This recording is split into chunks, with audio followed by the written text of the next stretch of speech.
اللہ کی قسم جھک جانے میں جو عزت ہے وہ سر اٹھانے میں نہیں ہے، چپ رہنے میں جو سکون ہے وہ جواب دینے میں نہیں ہے۔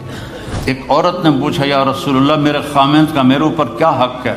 آپ نے فرمایا تیرے خامند کے جسم پہ پھوڑے نکل آئیں اور ان میں گندا پانی جمع ہو جائے اور تو زبان سے چاٹ کے اس کے زخم صاف کرے تو بھی تو نے خامند کا حق ادا نہیں کیا۔ دونوں کو بیلنس کیا ہے۔ بہترین مسلمان وہ ہے جس کا بیوی کے ساتھ اچھا سلوک ہو۔ جب تک آپ کو صبر اور برداشت کرنا نہیں آئے گا آپ کی زندگی خوبصورت نہیں ہو سکتی۔ غصے کو پینا سیکھو، غصے کو دبانا سیکھو، غصے کے وقت چپ رہنا سیکھو تو آپ کی زندگی بڑی خوبصورت ہو جائے گی۔ دل دریا سمندروں ڈوبے کون دلاندیاں جانے ہو، وچے بیڑے وچے جھیڑے وچے ونج مہانے ہو۔ میرے نبی نے گھروں کو آباد کرنے کا ایک خوبصورت طریقہ بتایا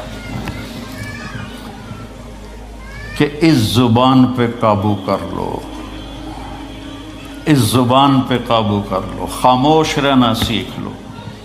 غصے کے بیوی کو غصہ چڑھ جائے تو خامند چپ کر جائے، خامند کو غصہ چڑھے تو بیوی چپ کر جائے تو آپ کا گھر خوبصورت رہے گا۔ اگر دونوں ہی آگ لگ گئی اور دونوں ہی بولنا شروع ہو گئے تو آپ بھی گئے، آپ کے بچے بھی گئے۔ اپنی زبان پہ قابو پانا سیکھو۔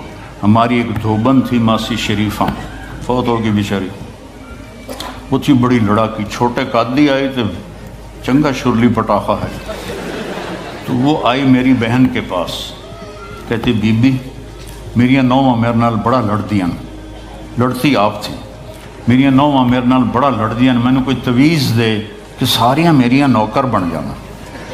اب میری بہن کو تو پتہ تھا کہ ماشاءاللہ آپ سوا سیر ہے، تو میری بہن تویز گنڈے کا ہمارے ملک میں بڑا رواج ہے، تو ایسے الٹی سیدھے لکیریں لگا کے نا تو رول کر کے چھوٹا سا بنا کے نا کہا کہ ماسی جب تیری لڑائی ہونے لگے تو یہ تعویذ تم نے یہاں رکھ لینا اور چک مار لینا ایسے، اور اس کو گرنے نہیں دینا، گر گیا تو وہ تیری خیر کوئی نہیں۔ اور اس نے کیا کیا، اس کو چپ کروانے کا طریقہ، تو تعویذ کی تو بڑی اہمیت ہوتی ہے۔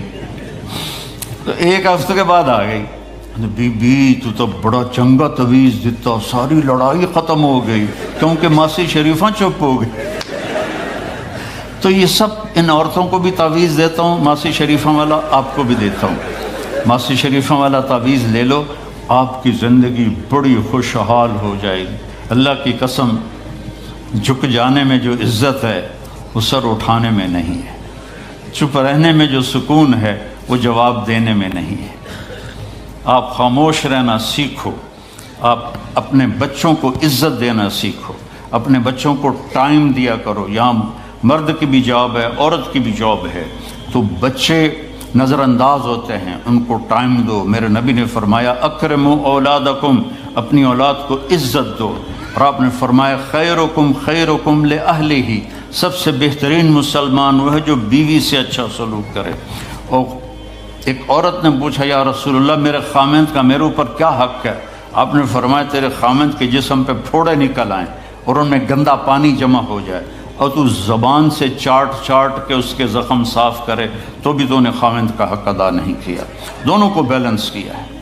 بہترین مسلمان وہ ہے جس کا بیوی کے ساتھ اچھا سلوک ہو۔ آپ نے 11 شادیاں کی، یہ شوق کی نہیں تھیں، یہ اللہ کے حکم کی تھیں اور ہمیں زندگی سمجھانے کے لیے تھیں کہ آپ یہاں رہو یا کہیں اور جگہ رہو، جب تک آپ کو صبر اور برداشت کرنا نہیں آئے گا آپ کی زندگی خوبصورت نہیں ہو سکتی۔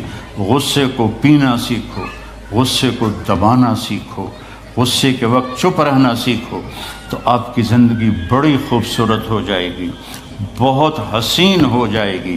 زندگی اندر ہے، باہر نہیں۔ اب رولز رائس میں چڑھ کے کوئی اچھی زندگی نہیں گزار رہا ہے، لائف تو اندر ہے۔ دل دریا سمندروں ڈوبے کون دلاندیاں جانے ہو، وچے بیڑے وچے جھیڑے وچے ونج مہانے ہو۔ یہ اندر ہے، لائف اندر ہے۔ اور کیا لطف انجمن کا جب دل ہی بجھ گیا ہو، جب اندر بجھا ہوا ہو تو پھر باہر کی چیزیں کوئی مزہ نہیں دیتی۔ عاصم کے مرنے کے بعد ہمیں کوئی شے اچھی نہیں لگتی، حالانکہ لائف